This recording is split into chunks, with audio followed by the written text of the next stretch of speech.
Report cards for many students may look different next school year. Today, the North Carolina State Board of Education voted to move all North Carolina high schools to a 10-point grading scale. News 13's Hope Hanselman joins us. Hope, what is the issue with the way grades are currently given?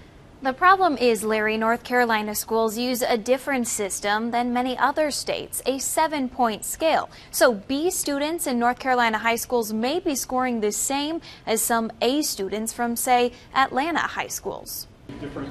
A high school transcript may not be a clear indication of how much learning goes on inside these classrooms. They just have letter grades on them. And so to see an A that is a 93 to 100 as compared to an A that might be a 90, you can't tell the difference between those. Middle college principal Bonnie Johnston says she wants a level playing field for her students applying to colleges. If a 10-point scale allows a student to be more successful, that's what we want for all students in school. Students and teachers here actually started on the 10-point scale, the same system most colleges use and the one many of them prefer. We changed to a 7-point scale to be aligned with the rest of the schools, the rest of the high schools. And so there was a lot of grumbling amongst our kids about the difference. Switching back was very difficult because we're challenged anyway, so we have to work even harder for our grades than we normally do.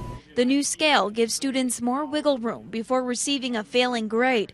But these students say that doesn't mean they can slack off in classes. No, it's the same thing because we already have 10-point scale for college classes, so we're used to working hard with that.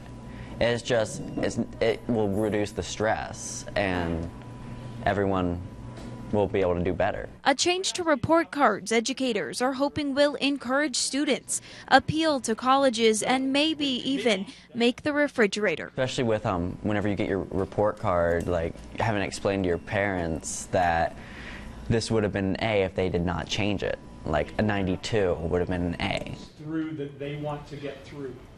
Next year's freshmen will use the new system. The Board of Education is just recommending it for grades below high school right now. The current high school students won't see any change. They'll keep using that 7-point scale through graduation and hopefully avoid some confusion over their transcripts.